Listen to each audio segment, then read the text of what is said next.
मन जाकर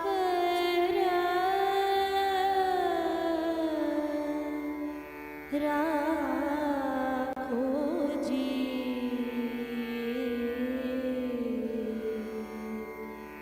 गिरिधारी लाल।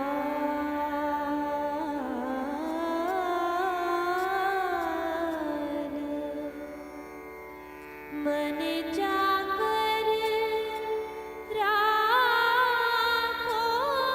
जी।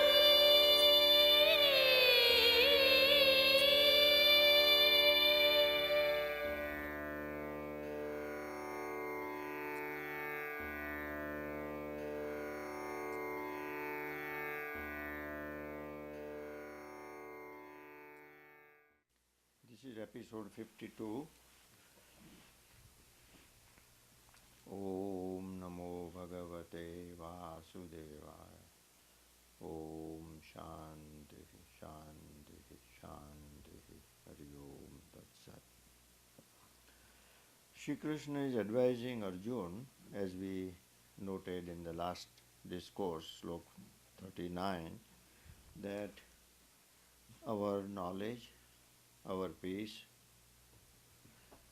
our Atman is covered by this constant enemy. And who is this constant enemy? The constant enemy, unappeasable fire of desire. We cannot appease him. No matter how much we yield to desire, desire always wants more. And so, until, as we had said before, the house is burned to ashes, the fire does not come down. The fire of desire does not come down until we are destroyed. The attitude that Duryodhana is taking right now. So, our enemy then, Lord says, is this desire, the fire of desire, and now we want to know when we have an enemy, where do we fight him? We have to know where he resides so that we can go and destroy him. Is he living in cave? Is he in the forest? Is he in the top of the mountains hiding somewhere? Is he in the ocean underneath in a submarine? Where is that enemy so that we can find him? Is it in the desert? If we need to fight an enemy, we have to pin down first of all who the enemy is, and we have pinned down that it is this unappeasable fire of desire uh, that is burning us, that is our enemy, that takes away all our joy and peace in life.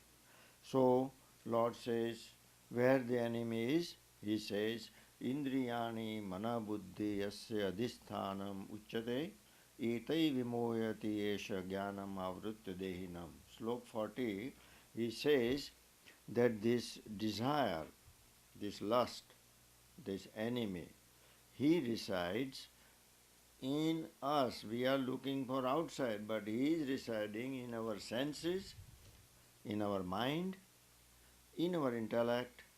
He resides all around, in every drop of our blood, every hair on our skin, in every pore of our skin. Etaihi vimohitesham, and he deludes us by our senses, by our mind, and by our intellect. In other words, our senses are considered our enemies if they are not watched and supervised.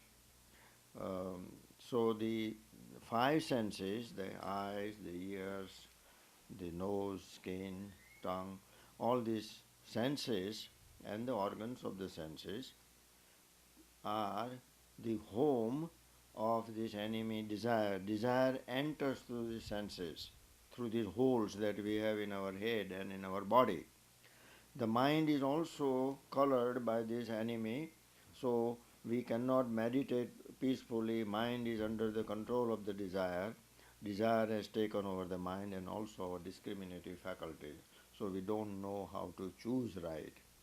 That is why worldly people always choose something that hurts them, because their enemy of desire is in their intellect, and their intellect is colored by the desire. So whatever decision they make, Whatever they think they are doing right decision is always covered by the desire. And he thus then deludes us. If we depend on senses, if we depend on mind, if we depend on the intellect, all the three being colored by the sense of desire, they will always take the side of desire, and because that they are colored by that.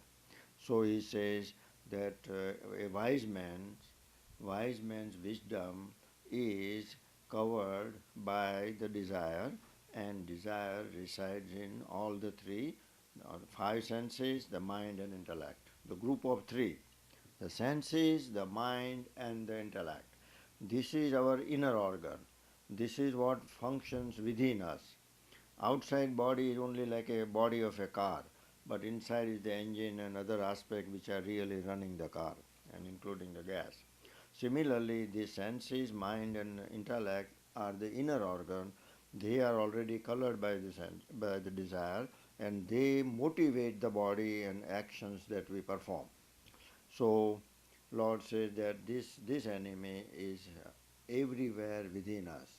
As a matter of fact, when we say Maya is all pervading, ignorance is all pervading, we carry this ignorance wherever we go, and since others are also in the same mode, we just two ignorance doesn't make one knowledge. Two darknesses don't make one light. And so we must consider that desire has covered every human being unless he has wisdom and unless he has surrendered to God and unless he has been granted that freedom to move in this world of ignorance by his wisdom. So Lord says, since he is within you, what you should do, you should fight until the end.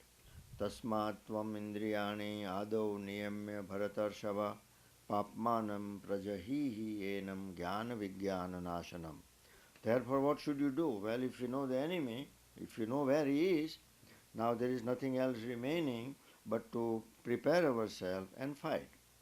So he says, right from the beginning, first thing you do is to control your senses because the enemy enters through the senses. So these are the gates of our fort, of our body. Our body is a fort trying to protect our Atman. It has all the holes, the gates, and we must put the supervisors and soldiers on the gate to prevent them entering our fort. So he says, first you close those gates, close those senses, don't allow these desires which are outside, the objects of desire, to enter through these gates, through these senses, which otherwise will destroy the king within us. So he says, first you control that, O Bharatarshava. Bharat means the great man of the Bharat Vansh or Bharat country. Arjuna has been considered the leader in the country of Bharat in those days. So he is called Bharatarshava. So he says, O Arjun, you control, first thing you do is to control your senses. And then, of course, if you control the senses, it will not come to mind, then you would not have a problem. But if you don't control it right in the beginning, then it will just take over the mind, the intellect, and the entire jeev, and we will be destroyed. So, Lord says that therefore, first thing you do is control your senses. We have been talking about yama and niyama, or moral obligations and laws. Papmanam prajahihi enam jnana vijnana nashanam. He is the evil. You have to kill him. He is the one that destroys our wisdom and our experience knowledge. Sometimes even we have experience knowledge, but we very soon forget. We are such forgetful, and these desires are cause of our forgetfulness also. Because we run after desire, it causes us to forget what we have experienced in the past. Even if we know that we had troubles, we will still go ahead and do it because the momentum that it has given, the repetition we have gone through in satisfying our senses, in satisfying our desires, that it has a tremendous momentum, and before we realize that it is not good for us, we are already in it. So he says that he is really the greatest enemy that you have to destroy. So destroy the desires. This is the crux of Gita teaching. How often we have been told that the desires, dust, Lust for the flesh, not only that, but lust for money and name and fame.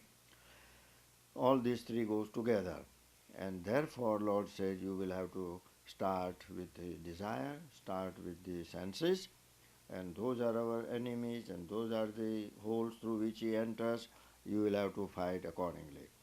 Indriyani parani ahuhu indriyebhya param manaha मनसः तु parabuddhi यह बुद्धेः परतः tu saha.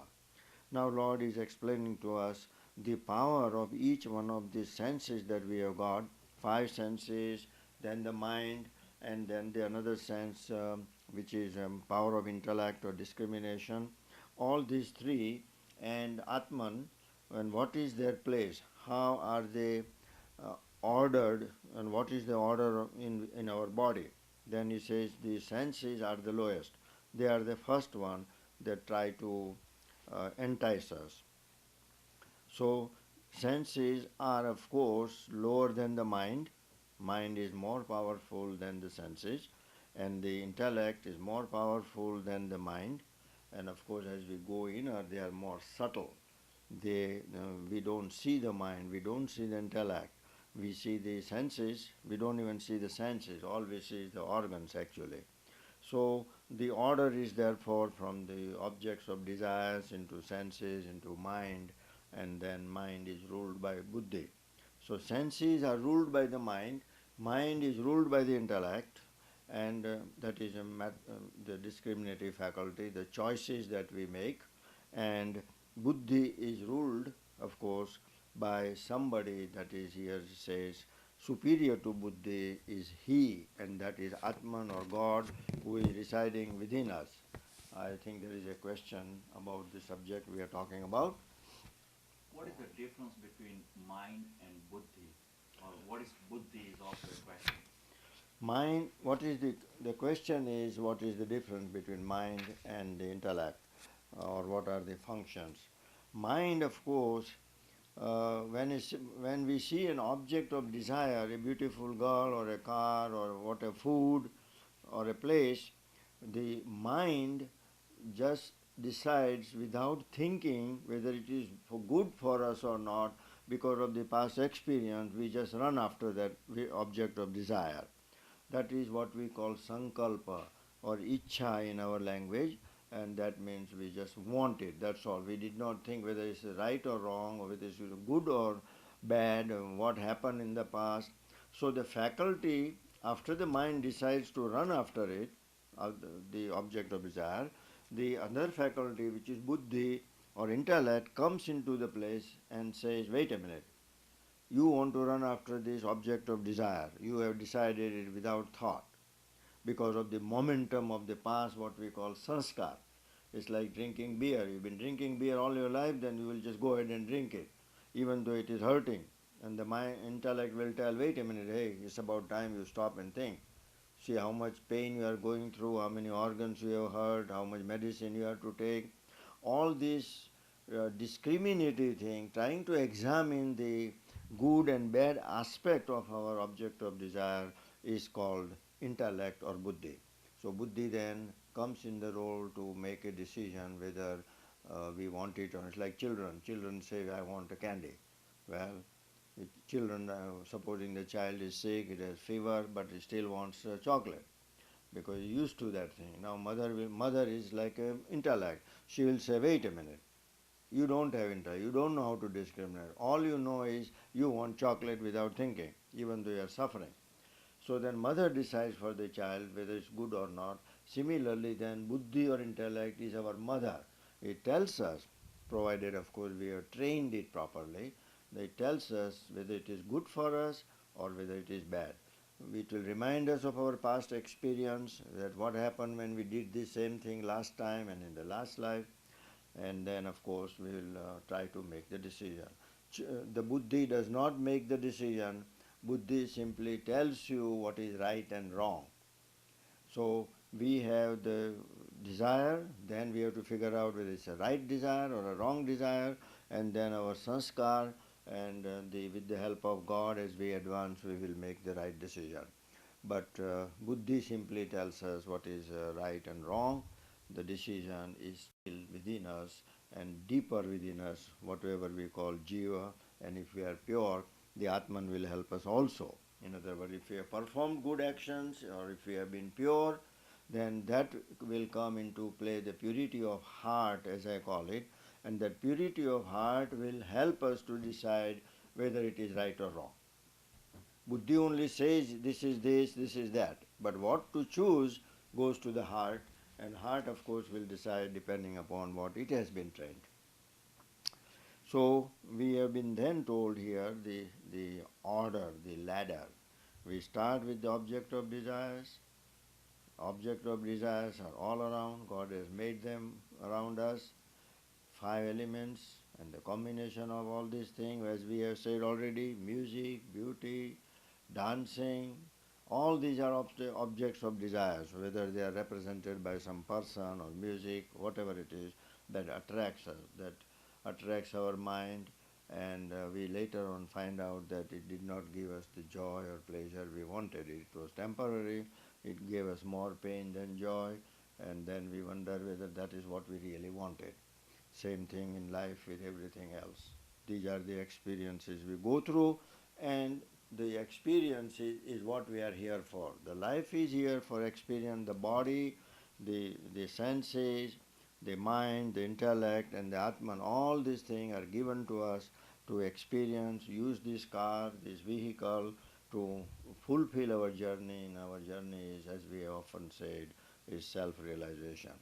But our real obstacle on the way, on the road, big obstacle is this desire, this attraction, and we forget completely our object. I think I told you one of the little story in our Puranas that Sri Krishna Bhagwan and his associate Narad Muni, they were going at one time, and Narad is supposed to be carrying the message of divine message to the worldly people as if he has a connection with God, and people will ask him what God wants us to do. So Narad is a character we have created. It is a connecting link between divinity and us, what we should be doing. Anyway, Narad and Sri Krishna were going in some forest, and Sri Krishna was tired. Narad is supposed to be his messenger, but Narad had little pride. Narad thought that, well, he is a messenger of God, so he is above everybody. And he always walked with his nose a little bit up, like the people who are nowadays educated in these larger universities, the way they walk with pride and vanity and arrogance. So Narad was full of arrogance. So Shri Krishna thought this guy needs to be taught a little lesson in humility. It is the humility we all lack. And actually, that is the way he is teaching all of us through suffering.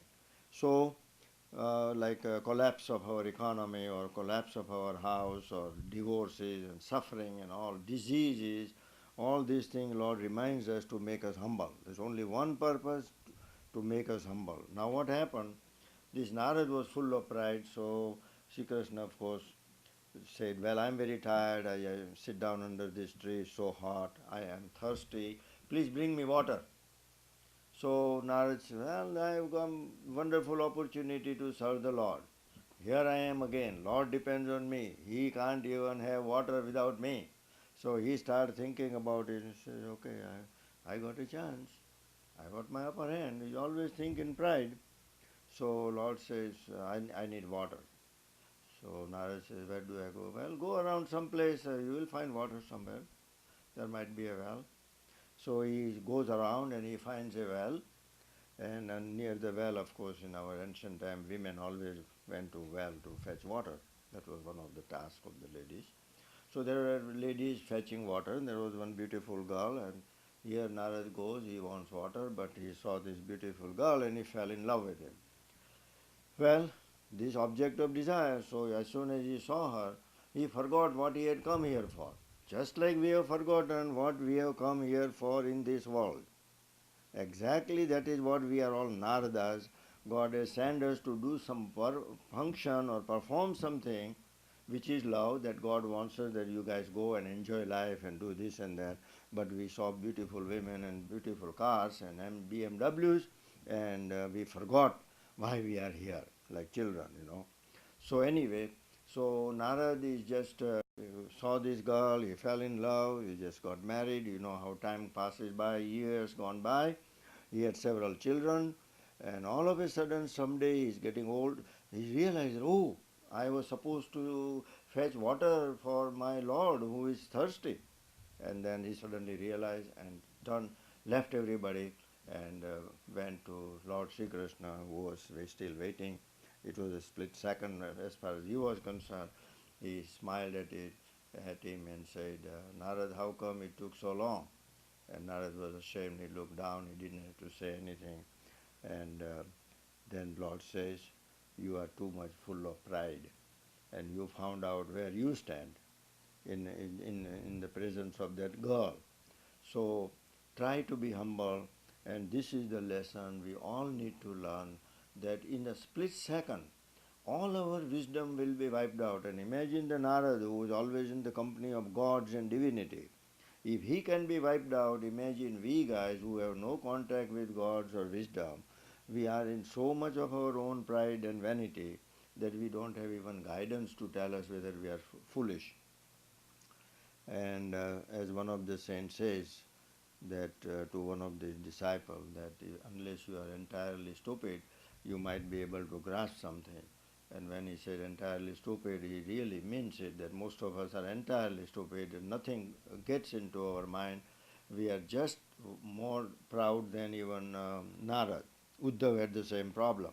So it is the pride that causes us the delay of our happiness and disconnects us from our Atman or Sri Krishna. You can imagine how many years he got disconnected by this Maya, what we call.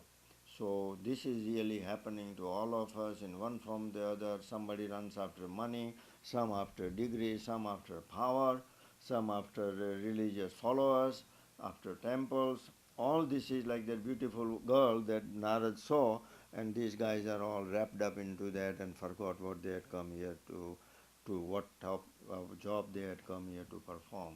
What did God send us here for on this earth? We have come here to enjoy life, to pray our Lord, to glorify Him, to appreciate what He has done, always remember Him, remember our fellow men as His manifestation, and real joy where it is, and how to uh, get that real joy. There are scriptures Lord has given us all around us, and yet a little bit of enticement from this Maya causes us to forget ourselves. So this is one Shatru as a family, an enemy that Lord is saying we have to fight. So he says, Evam buddhe param buddhva samstabhya atmanam atmana jai shatru ma bhavo kama rupam durasadam. As if he is telling Arjuna and Narad both that thus you should know buddhehe param buddhva. Go beyond the intellect, having known by somebody which is superior, your heart, your love, or God who is sitting within you. So, how do you do that? First, control yourself by your own efforts. Don't expect anybody else to help you in this world. God has not made anybody to help you. At the most, you may get direction. We don't even listen the direction. But the efforts must be ours. We can only take a horse to the water, but we cannot force him to drink water. We have been shouting about Lord's message, but we cannot force anybody. We don't want to, we don't wish to, and we don't have to. Human beings are given the freedom to choose. Nobody has a right to force anybody to listen or practice or do it. The sun does not shout at anybody that why you guys are not taking an advantage of me. He simply goes on giving his energy and light. He does not tell anybody or force anybody even to listen or to take advantage. If everybody is hiding in the cave, it doesn't matter to it. He will just go on giving the light. I think similarly the saints have been shouting all this time from Buddha, Jesus and all, what is good for us, whether people listen or not. Mirabai is saying the same thing, Gandhiji is saying, all the saints are saying it. Even Kabirji said that I am shouting from the top of the mountain, but nobody is listening to me. All are blind. Just like Paul said, all are guilty, not one is free from guilt. So, our job here is to be aware that there is knowledge, this Gita is available to us, saints' wisdom is available to us. Of course, you go to bookstore and you'll be lost. All you need is a $5 worth one book, and there are millions of distractions like that Narada. Remember how Narad got distracted, and we even don't know what to buy. We just buy whatever is fed to us outside because our mind does not even know what we want or what is good for us. So first thing we need to do is to find out what is good for us. That is why intellect is given. So unless we know, unless we are controlled by our own efforts, and that is what the whole battle is, to fight these desires we have for the objects of desires and the senses, we will be ruined. It is just like enemy has entered the fort and he will kill us from inside. It is we have to go inside and defend our fort, and defending can be done only by controlling our desires with the help of God. It is God alone who can help because his Maya is made by him. And of course is much more powerful than the whole world combined. So having recognized his power, we must not only know what he wants us to know, but we must also surrender to him by saying that, Lord, without your help, I will not be able to win. So if we surrender like Mirabai to the Lord, then there is a chance for us to survive. If we don't, then there is no hope, because no man who did not surrender survived this Maya. So Lord says, Jai Shatru Mahabhavo Kama Rupam Durasadam. Kill this enemy which is in the form of desires. He is unappeasable, very powerful. He can never be satisfied. His stomach is bigger than Pacific Ocean or even universe. However much lust you have, the kings had 400 wives and yet they were never satisfied. Somebody was given even 1,000 years of life and he found out that this is endless. Fire simply burns and destroys. So people say, well, I will try this and then I will figure out that it is not good for me. But before you figure out, you will be burned to ashes. So I have met people who have said this, that, well, what is harm in our trying stock market? What is harm in trying to go after this girl or trying to drink or trying to do this and that? Well, yes, you may learn. You may want to start your fire in the house and see how much fire you can bear. Chances are your pride will make you, like Narad, forget what is happening before you will be burned to ashes. As a matter of fact, we have been. Life after life, life after life, we have been burned to ashes and yet we have not learned lesson. So there is no wisdom in saying that, well, why don't I try and learn? Well, the saints are telling us that is our wisdom. Of course, you can still try. As I have said, your choice is never taken away by the Lord. You have a choice. Go ahead and try, get burned, and then learn. No problem. God has no problem. Saints have no problem. And if you don't have a problem to suffer and burn, that is fine. But the wise people do not want that. The wisdom is we had enough of suffering, and if there is a way to minimize our suffering and our burning and our disease and our problems, then here is the way. The Lord is saying that you must fight. It's as simple as that. If you want love, if you want to be happy, there is no other way than to destroy this lust within us. Now, in this saying so, we are not saying that we have to destroy the person, but we are talking about destroying the lust within the person, not the person himself. It is like terrorism and terrorist. We should be destroying terrorism and not terrorist. So terrorists may be destroyed, but terrorism has never been. People who are angry, people may be killed, but the anger is not gone. For 3,000 years we are asking the same question. God is telling us it is the anger that you have to destroy, not the people. Because people don't count much, they will be gone anyway, and the enemy remains. So we should go to the root cause, that these are the attitudes or vrittis that we need to fight with and not blame a person. Try to be compassionate to no matter how evil a person may be, it is this evil propensity within him or us that we need to fight, and not personalize or individualize or become an enemy of a person, but his attitude and his anger or lust that is causing us the pain. Om Shanti Shanti Shanti Hari Om.